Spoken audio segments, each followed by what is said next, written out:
Hold on tight for the next hour. You're entering into a place, a zone called the alternative to the alternative media.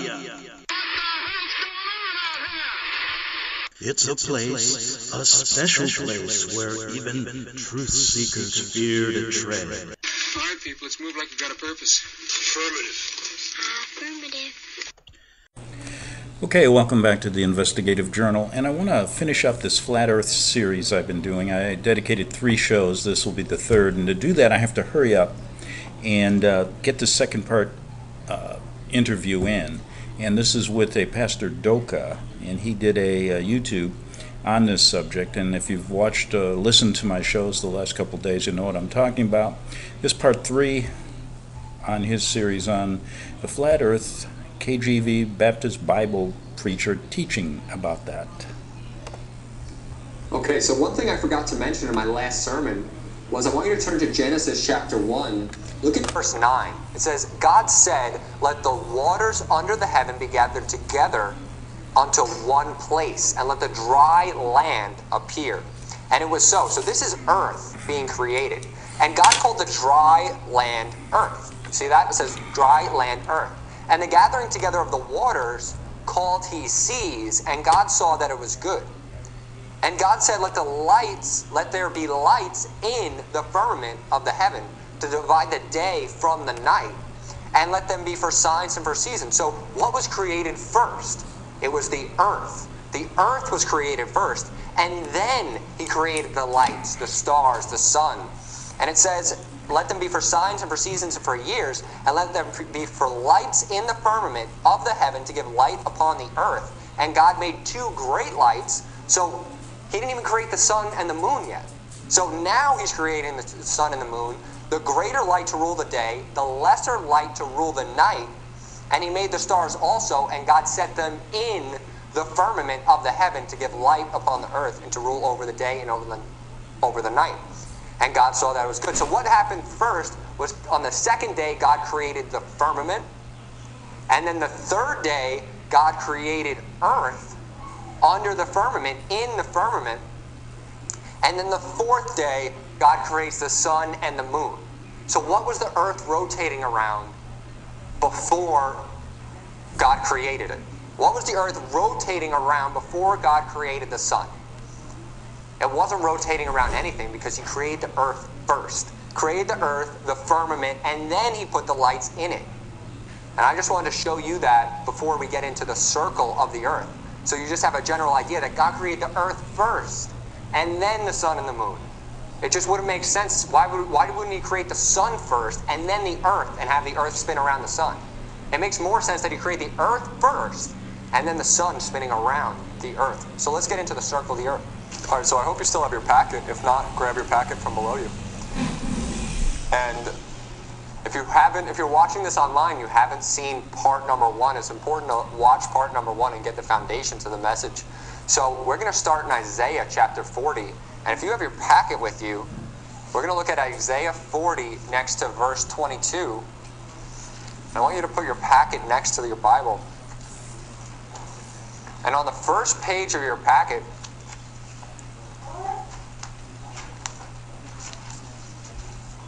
it goes over something in verse 22. In Isaiah chapter 40 and verse 22, it goes over something very specific. And it says in verse 22, it is he that sitteth upon the circle of the earth, talking about God, and the inhabitants thereof are as grasshoppers, that stretcheth out the heavens as a curtain, and spreadeth them out as a tent to dwell in. So look at your packet. This is the flat earth model of the universe. Well, I don't like to call it a universe because it's an enclosed system. So the flat earth model of the world. This is the circle. If God is sitting upon the circle of the earth, he's sitting up here. Remember, we talked about God being above the firmament.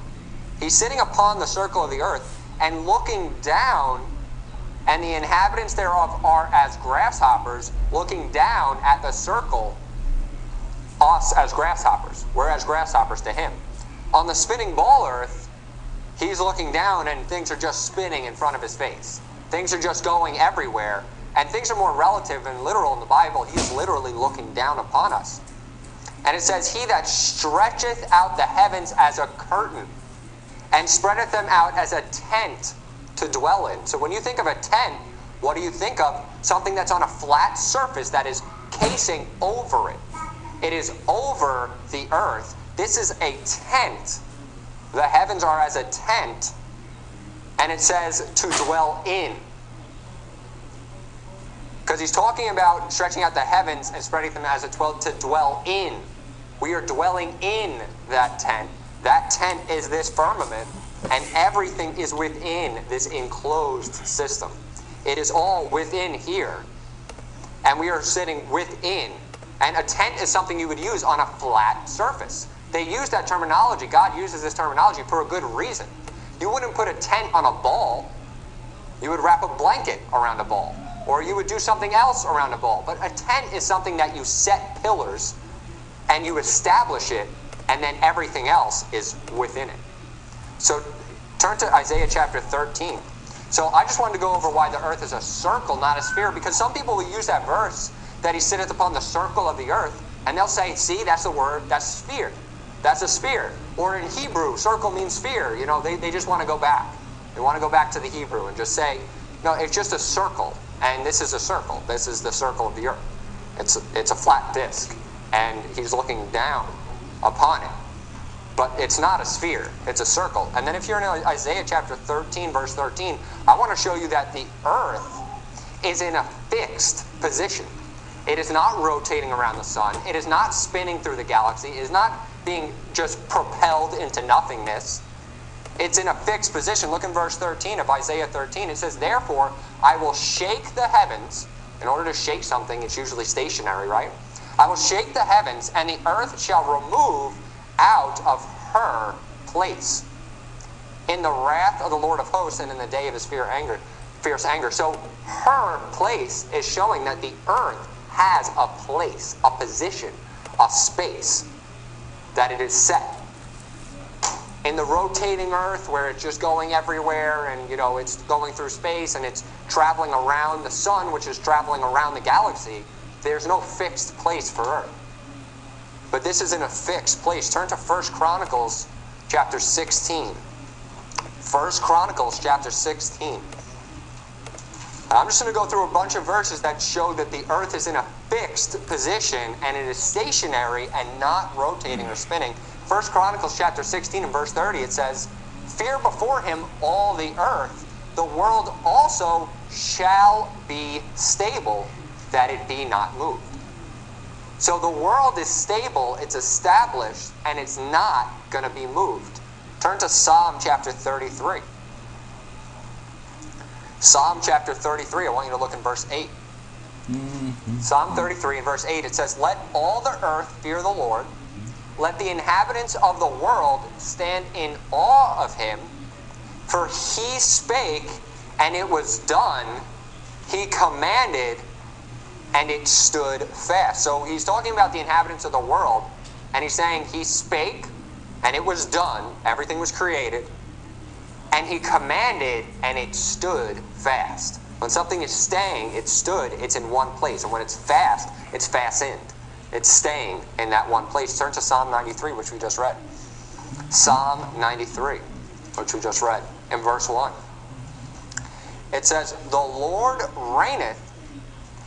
He is clothed with majesty. The Lord is clothed with strength, wherewith he had girded himself. The world also is established, that it cannot be moved. So it's describing the strength of the Lord. It's describing that he is clothed with majesty and clothed with strength, wherewith he had girded himself. And he's talking about something the Lord created, the world, also established, and it cannot be moved. It's in one fixed place. It's not rotating or spinning. Turn to Psalm 104, verse 5. Psalm 104 in verse 5. Verse 5 reads, who laid the foundation of the earth, that it should not be removed forever? So the foundation of the earth is, when you think of foundation, you got to think of what it is built upon. The earth itself So the foundation of the earth, what the earth is mounted upon. Obviously, we're going to go over the verse where it's mounted upon nothing, where the earth hangeth upon nothing. But the foundation of the earth is not going to be removed. I don't always use this verse because, some people say that just the earth itself is not going to be removed. But when you're talking about the foundation of the earth, the place and where it is standing, that it should not be removed forever because it's immovable and it cannot be removed forever. Turn to Isaiah chapter 45. Isaiah chapter 45 and verse 18. It says in verse 18 in Isaiah 45, it says, "Thus saith the Lord that created the heavens, God himself that formed the earth and made it. He hath established it, he created it not in vain, for he formed it to be inhabited. I am the Lord, and there is none else." So in this verse, what does it say? It says that he created the earth not in vain. He formed it to be inhabited. And he's saying he's the Lord. He made it. God himself formed the earth and he made it. He formed it not in vain. So if he formed the earth not in vain and it was made to be inhabited, the earth has a purpose. It was made to be inhabited by us. The sun has a purpose. It is made to give light upon the earth. The moon has a purpose. It is made to give light upon the earth when the sun is not, where it's not with the sun, because mind you, they're spinning in the same direction around the earth. So everything God created has a purpose. He formed the earth for a reason, for it to be inhabited. Why would he create a vast expanse of billions of galaxies, billions of other planets, billions of other stars, if they have no purpose? Because they don't have a purpose. They have no purpose if you believe that there's billions of other galaxies, billions of other stars, billions of other planets. Those things were created by science to deceive you, to make it seem like there could be other life out there. To make it seem like God did not make us personal, but he formed the earth for a reason, so it would be inhabited by us as people, so we could inhabit it. Nothing is vainly created. He said he created it not in vain. Vain, it just means vanity. So if something's created in vain, it doesn't have a purpose. It's useless. In the same way that other planets, other galaxies, other stars, millions of light years away, they're useless. They're vanity. They're created in vain for no reason. The earth, the flat earth system, everything in our system has a purpose. The sea has purpose, the land has purpose, the firmament itself has purpose, the sun and the moon and the stars within it have purpose. Other galaxies they would be vanity. They would be created in vain. There's no purpose to them. Turn to Job chapter 9. So I'm going to go over a couple verses that talk about the earth being on pillars. But this is more of, a theory that God puts forth about the earth being on pillars. I don't have science to back this up, just in the same way I don't have science to back up that there's a firmament in heaven. We're trusting the Bible here. So in Job chapter 9 and verse 6, it says, "Which shaketh the earth out of her place." So it's talking about God shaking the earth out of her place, her stationary place that God has established for it. "And the pillars thereof tremble." So the Bible does talk about the earth on pillars. And the pillars necessarily don't have to have a foundation. Because some people will say, well, if the earth has pillars, then what about the Lord? What about the earth being hung on nothing? The earth hangeth upon nothing. We'll go over that. But just because the earth has pillars, or if God describes it, the foundation, doesn't mean those pillars are on anything. So the earth can still be hung upon nothing.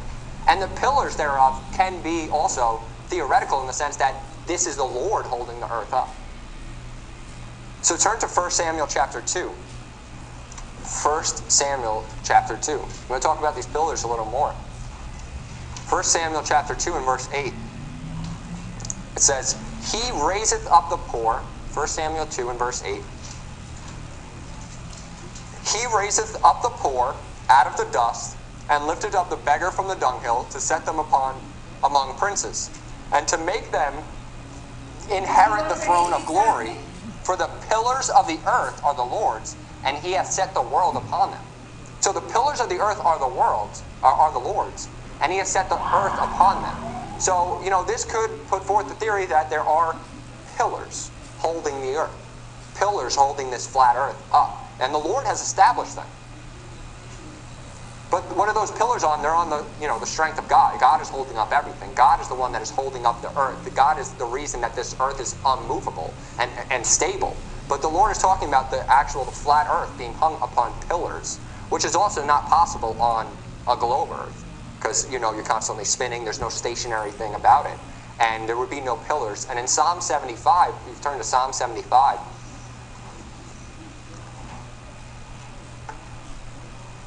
It's the Lord that is actually holding the earth. It is the Lord that's keeping the earth stationary. It's the Lord that has established the earth, and He created. Look in Psalm 75 in verse 3. It says, in verse 3 of Psalm 75, it says, "The earth and all the inhabitants thereof are dissolved. I bear up the pillars of it." So it was talking about the Lord bearing the pillars of the earth. So the Lord holds the earth. He bears up the pillars. It is the Lord that is keeping the earth stationary. When you think of pillars, you think of something that's established. You think of something that is, you would use pillars to hold up a building. And a building is not something that's constantly in motion. You wouldn't use pillars to hold up a car. You wouldn't use pillars to hold up an airplane. You use pillars to hold up something that's established, something that's stationary. Turn to Job chapter 26, verse 7. Job chapter 26, verse 7.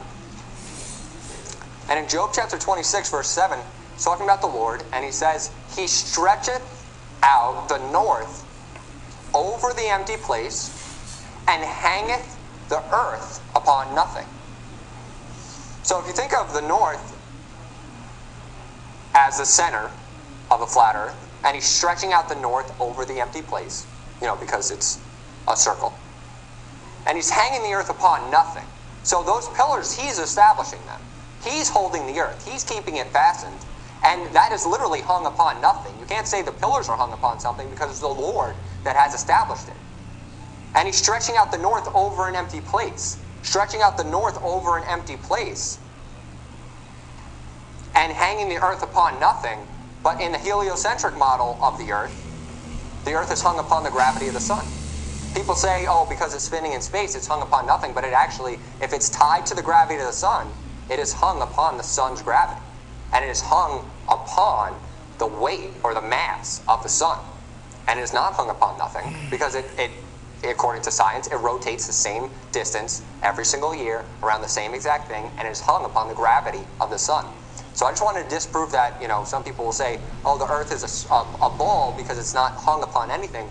But, if you believe in gravity and you believe that gravity is holding the earth, it is holding the earth in its rotation around the sun. But I believe that the Lord is holding up the earth, and He has established it. It is His to hold up, and He's hanging it upon nothing. He's hanging it upon nothing because it's established on His pillars. He usually hangs something from the top, and He's hanging it upon nothing. He's holding it with His pillars. And it says in Job 38, verse 6, it says in verse 6, "Whereupon are the foundations thereof fastened, and who laid the cornerstone thereof?" He's talking about the world, and he's trying, he's kind of rebuking Job, telling him all the things that he created, all the things that he did, and he's saying, if you can answer this, whereupon are the foundations thereof, the earth, fastened? Where's the earth fixed? Where it is? Tell me where it is. Who laid the cornerstone, which is something you would do for something that's established, a cornerstone, a building. If Jesus is the cornerstone of our faith, that has to be something fixed. That has to be something immovable. That has to be something you build upon. If you're establishing a cornerstone of the earth, you have to build upon that. You have to have that established. And that is stationary, stuck, fixed. I'm going to prove to you that the earth is a flat surface. Go to Genesis chapter 1. Genesis chapter 1. So throughout the Bible, almost 40 times, the Bible will use the word face. They'll use the word face to describe the face of the earth, also the face of the sea. And anytime the word face is used in the Bible, it's actually talking about a flat surface. So if you're in Genesis chapter 1, look at verse 29, it says, And God said, behold, I have given you every herb bearing seed which is upon the face of all the earth, and every tree which is the fruit of a tree yielding seed, to you it shall be for meat. So, upon the face of the earth. Think of your own face. So even when it describes your own face, your face itself is flat in the same way that the earth is flat. It just has peaks and valleys and dips, but it is flat. You wouldn't call your head flat. You would call your head a sphere. You would call your head something that is circular, round, something that is a sphere. But you could consider your face as the earth, in the sense that if you have a circular type face, it would be a circle, but it would also be a face in the sense that it's flat with just peaks and valleys, like mountains, dips in the sea, everything. It's still flat. And the face of the land, the face of the sea, whenever God is using to describe that, it's talking about a flat surface. And I want you to turn to number 7 in your packet. If you look in your packet, we're going to look at picture number 7. So these are 4 different pictures. And it's spanning over the course of almost 10 or 15 miles, you can see here. So this is at sea level, and there's a reason it's called sea level, because it's level. The sea is not curving, it's level completely throughout the world. So this is at sea level. You see that the horizon is flat. And then you go up a little more, this is at ground level. The horizon, you see the horizon is flat. And then you go over here, this is a different part on the ground, also a different part of the world. You see how it's flat? And then the top picture is above the clouds, but do you see how the horizon is also flat?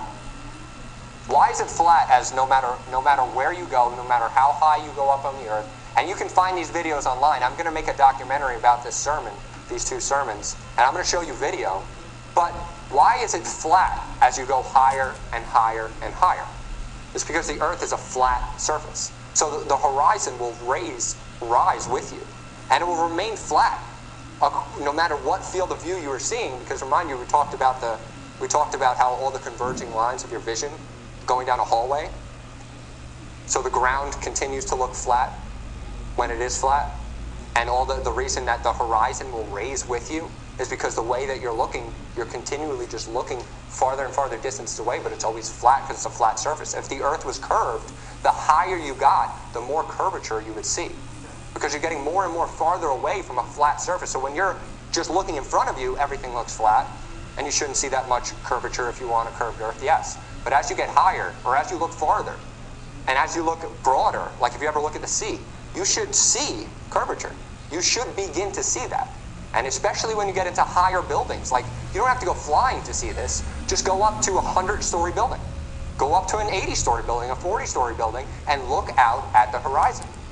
It's going to remain flat to you because the rest of the earth is flat, and it's rising with your vision.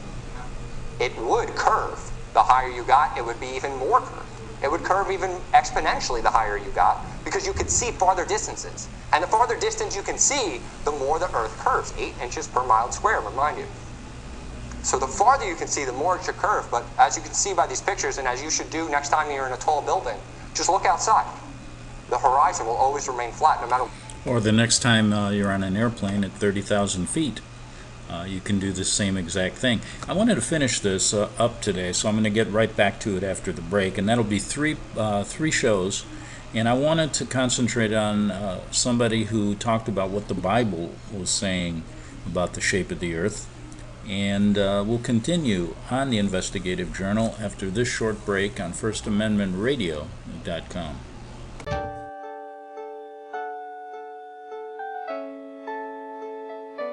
The program you are listening to is 100% sponsored by you, the listener, on this First Amendment Rights Media channel. You will notice that there are few commercials on this radio network. There's a good reason for that. Corporate advertising dollars come with strings that limit program content. So without your help, these programs cannot continue on internet or our several affiliates. If you benefit by the educational law programs, we ask you to give. If you are admonished or nurtured by the Bible and ministry programs, we ask you to give. If some voice a cause that you are passionate about, we ask you to give.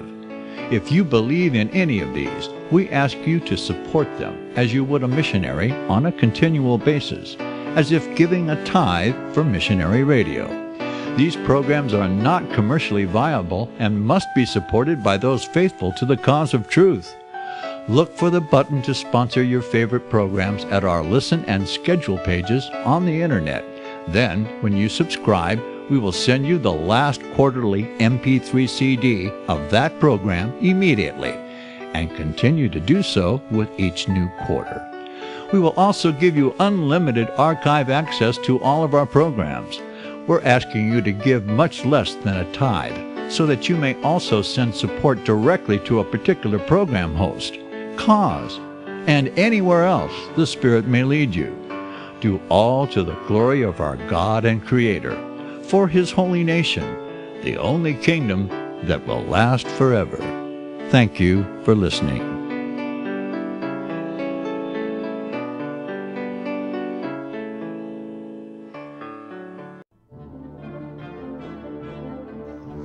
Visit crosstheborder.org, CROSS, crosstheborder.org, to get your print, EPUB, or PDF version of Nicholas Arthur's new book titled When the Third Temple is Built. That's crosstheborder.org. When it comes to prophecy today, much of the evangelical Christian world has their eyes on Israel, waiting and watching to see when the third temple will begin to be built. The plans are drawn. The Jewish people are eager. Most evangelical Christians today believe that the rapture will happen before the third temple is built. Hi, I'm Michael Eugene. I was taught that Daniel's 70th week was in the future. Is that really what the Bible teaches? Have we searched the scriptures and found this to be true? Why is it so important for a re-established Israel to build a third temple in Jerusalem? Is it necessary to build a temple on the same location already occupied by the Dome of the Rock? Is it necessary for sacrifices to take place in the temple on Temple Mount? Is there really a rapture followed by 7 years of tribulation? What is the New Testament temple? Can we identify history and prophecy? Who is the first beast in Revelation chapter 13? Who are the 7 kings in Revelation 17? I have asked all these questions, and I have found Nicholas Arthur's new book, When the Third Temple is Built, answers all these questions and more using Scripture to interpret Scripture. The Bible says that no prophecy of Scripture is of any private interpretation. Nicholas shows us in his new book, When the Third Temple is Built, how the Bible interprets prophecy and not man's private interpretation. Visit crosstheborder.org, CROSS, crosstheborder.org, to get your print, EPUB, or PDF version of Nicholas Arthur's new book titled When the Third Temple is Built. That's crosstheborder.org. The following program is labeled dangerous and off limits by the supreme Jesuit command. But stand tall, people. Listen up, and you may just learn something. Oh, dear Lord Jesus, this ain't happening, man. This can't be happening, man. This ain't happening. Okay, back for the second half hour of the Investigative Journal. Let's continue with our last segment. This is a pastor, a Bible-believing Baptist pastor named Pastor Doka, and he spent some time trying to explain to us why he believes the earth is flat, and the Bible is the authority on that, he says. Here we go. Or what level you're at, because the earth is flat. Turn to Numbers chapter 22. Numbers chapter 22. So remember how I described how your face was flat and how any time the word face, whether it be talking about the sea or the land, is describing a flat surface? Look at Numbers chapter 22 and verse 31. It says, Then the Lord opened the eyes of Balaam, and he saw the angels of the Lord standing in the way, and the sword drawn in his hand, and he bowed down his head and fell flat on his face. If your face wasn't flat, he wouldn't say flat on your face, because the Bible is very literal. So he did fall flat on his face, whether he hit his nose first or not. It's still a flat surface. Whenever the Bible is talking about the face of the water, the face of the land, the face of everything, it's talking about face because it is flat. As you continue on, turn to Genesis chapter 7. Genesis 7, verse 23. Genesis chapter 7, verse 23. So if you look in Genesis 7 and verse 23, it says, every living substance was destroyed, which was upon the face of the ground. So it's talking about everything in the earth, right? Every living substance was on the face of the ground. So it's talking about a flat surface and every living substance being on the face of it. Both man and cattle and creeping thing and the fowl of heaven, and they were destroyed from the earth. And Noah remained alive, and they that were with him in the ark. Turn to Genesis chapter 1. Actually, I'm sorry, stay in Genesis 7. Genesis 7, look in verse 18. It says, the waters prevailed and were increased greatly upon the earth, and the ark went upon the face of the waters. So the waters are increasing. Remember when there was a flood, and we're going to get into the ends of the earth and what I believe is holding the earth in. When the waters are increasing and everything is getting drowned and everybody is dying, there is talking about the face of the waters, a level-faced plain. That's how that works. When the heavens are open and a flood is coming down and the earth is being flooded up, that's how that works. It doesn't work on a globe. If you're spinning and you have these massive floods, you know, the water is going to be pulled to and which way. The moon's going to be pulling the shore back and forth. You know, you're going to have all these gravity factors coming in, and it just doesn't work when a ball is spinning, that all the water can stay on a ball, yet other things don't have to be forced down by that water. That gravity should be so intense to hold the water in that it should be able to hold you to the ground. It should be able to hold birds to the ground. Helium should not be able to rise in a helium balloon. And the only reason that helium can rise in a helium balloon is because helium is less dense than air. So if you fill up a balloon which has weight and is more dense than air, it'll fall, and it has nothing in it, it'll fall to the ground. But you put enough helium in it, it spans out that balloon, makes the density of that balloon less and less as you fill it, and then at a certain point, it will start floating. But if you let out enough helium from that balloon, and the weight of the balloon matches with the helium in there, and that density matches, you'll have a balloon at equilibrium. You ever seen a balloon that is just sitting right there? That's just sitting in space? The reason for that is because of density, not gravity. So the density of inside the balloon, the density of helium is a lot less than air. It counteracted with the weight of that balloon that it matched the air perfectly. That's why it's equilibrium. That's why that balloon is not going up or down, because the density of the balloon plus the helium matched the density of the air. So it's not going up or down, it's just staying perfectly at equilibrium. That doesn't work on gravity. It should be pulling it down no matter what. It doesn't matter how much it weighs. And then turn to Zechariah chapter 9. Let's go over the ends of the earth. The ends of the earth. Genesis chapter 1 and verse 2 says, the earth was without form and void, darkness was upon the face of the deep, and the Spirit of God moved upon the face of the waters.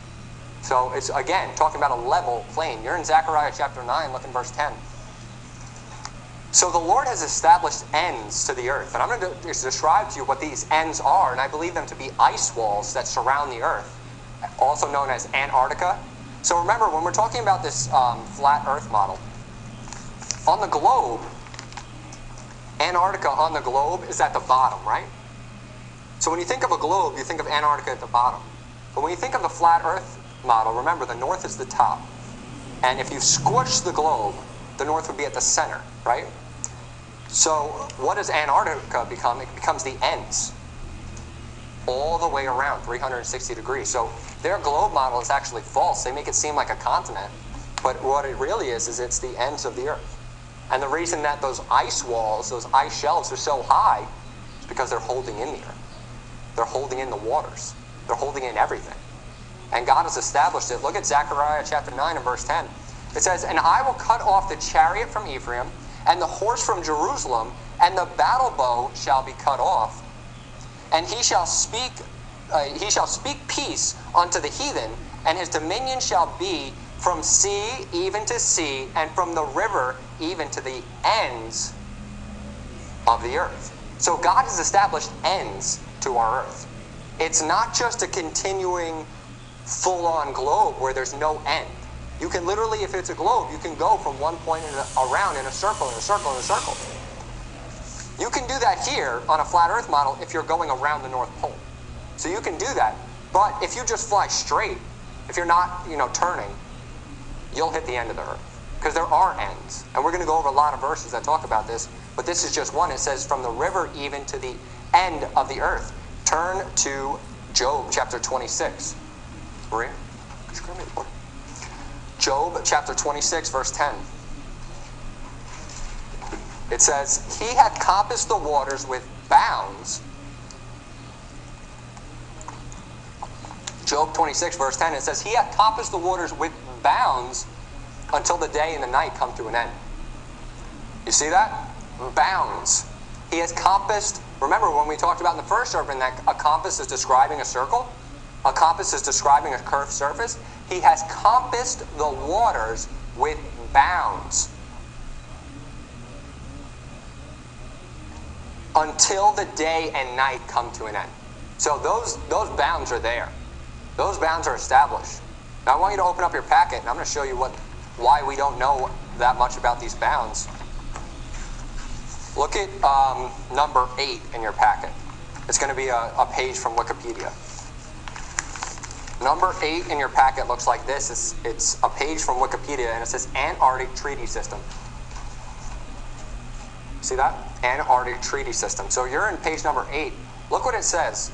I'm going to read just the first sentence. It says, the Antarctic Treaty and related agreements, collectively known as the Antarctic Treaty System, regulate the international relations with respect to Antarctica, Earth's only continent without a native human population. If we're on the Earth and there's just one continent on the bottom, you think we're not going to go to it? You think we're not going to just jump on it and just inhabit it? We're on the Earth. People want to find the bounds of the Earth. They desire to inhabit certain places. But you can't inhabit something that's just an ice wall. I'm not saying that the ice wall doesn't continue out, because it does. But the reason that this treaty was established, look in the next sentence.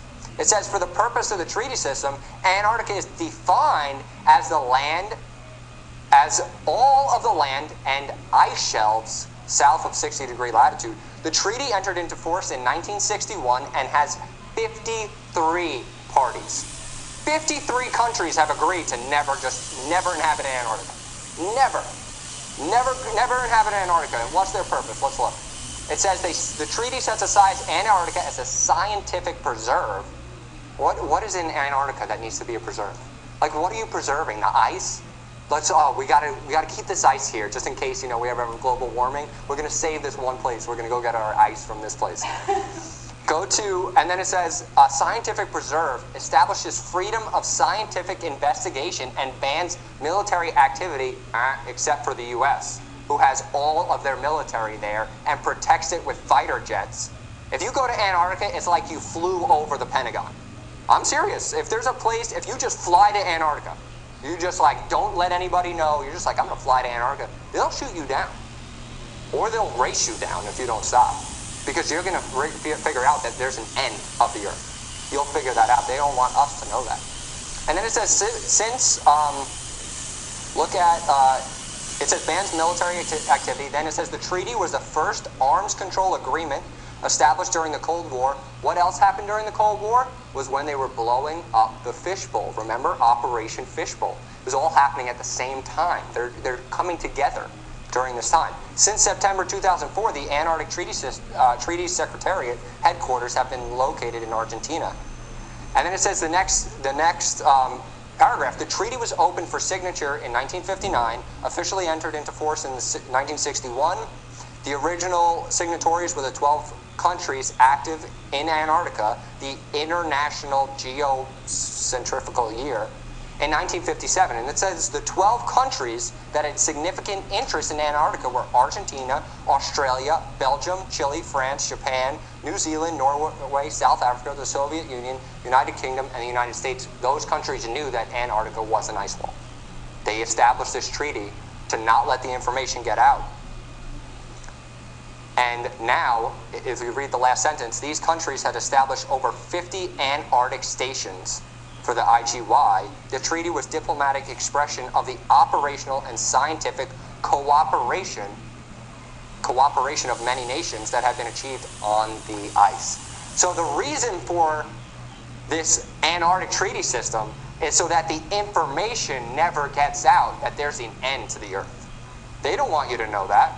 They don't want you to realize that Antarctica is not a continent to be inhabited. They want you to think that Antarctica is just some scientific region where we're just doing a lot of studies. You know, we're just finding out how cold it can get here. Let's just figure that out first. No, what they want, they don't want you to see the end. They don't want you to see that the world has ends. And I want you to turn to one more thing. Look at page number 9. Page number 9. These are pictures, and you can actually do research on other people who have traveled by sea. Like, I'm talking before this military ban, where they just say, I traveled around the Earth and I could not get past the ice wall. There's papers of people that were actually, trying to find other land, trying to go out and explore in the 1800s and 1600s, and they literally said that they just came to an ice wall where they literally just had to travel around the whole Earth in an ice wall. And you can read their first-hand accounts of all this happening. And there's people who have tried to fly to Antarctica, and they were taken down by the military. All this information is available to you, but look at number 9. These are the ice walls that are encasing the Earth. Those don't look too small, do they? Why don't you fall off the edge? It's because of these giant ice walls that God has established, which he says in Job chapter 26, verse 10, he hath compassed the water with bounds until the day and night come to an end. So until day and night are over, these bounds are staying. These bounds are established. I want you to turn to Acts chapter 17. Acts chapter 17. Acts chapter 17, we're going to look at verse 26. And this is a verse we use to kind of get rid of racism, because it says, and hath made of one blood all nations of men. Right? So we're all of one blood, but we don't look at the end of this verse. And it says in Acts 17, verse 26, all nations of men for to dwell on the face of the earth, and hath determined the times before appointed, and the bounds of their habitation. So God knows our bounds. He has established it. We're all of one blood. We're all together. We're all from the same gene pool, and he knows our bounds. He has set our bounds about. Turn to Job chapter 38. Job chapter 38. If this theory, some people call it, the reason the title of my sermon was the flat earth and not the flat earth theory was because I don't believe it to be a theory. A theory is something you can't prove. And if this theory wasn't true, would I be able to find this much scripture on it? 2 sermons worth of scripture, 12 pages. Turn to Job chapter 38, verse 8. Who shut up the sea with doors when it brake forth, as is it issued out of a womb? When I made the cloud the garment thereof, so the cloud is the covering of the seas, and the thick darkness a swaddling band for it, so the thick darkness above the clouds, a swaddling band for it, and break up it for a decreed place, and set bars and doors, and said, hitherto shalt thou come, but no further. He's talking about the sea. Hitherto shalt thou come, but no further. And here shall thy proud waves be stayed. The bars and doors, the ends of the earth. What's holding in the sea is the bars and doors. And he said, thy proud waves will be stayed. So nothing, no water is breaking through these bars. No water is breaking through Antarctica or the ice wall that God has created to bound the earth, to bind it together. Turn to Psalm 103. Psalm 103. I'm going to read a verse from Job chapter 28 and verse 24. It says, he looketh to the ends of the earth and seeth under the whole heaven. Job 28:24 says, he looketh to the ends of the earth and seeth under the whole heaven. So if you got the firmament on top, he can obviously see the ends of the earth, and he sees under, remember the firmament is heaven, under the whole heaven. It's all right there in his vision. He's seeing all of it. And then you're in Psalm 103, look in verse 11.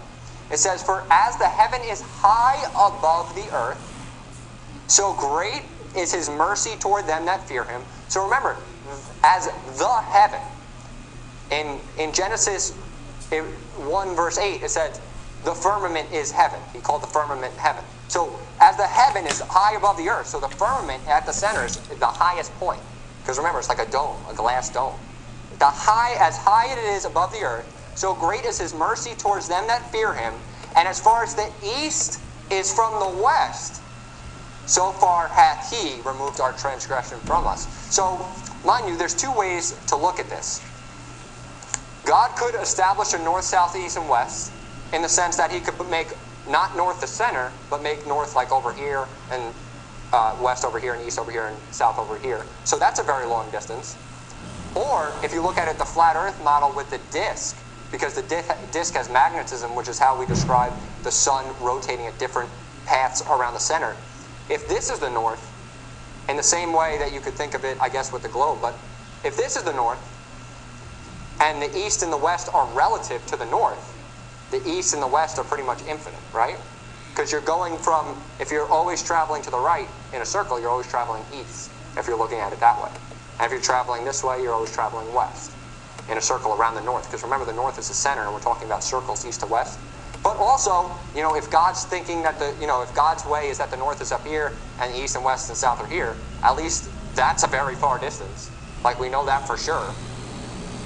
So, but in the flat earth model, the north is the center, because it helps with understanding magnetism, because the north pole is the center. That's why when your compass points north, it's pointing towards the center of the disk. So when a disk has magnetism, you think of north and south of the magnetism. The north is the center point of the disk, and then as you get farther out to the very outer spaces, the very outer ends, it's south.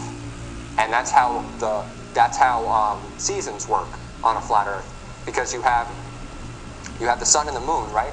And they're always traveling at different distances from the north, but they're encompassing in a full 24-hour period.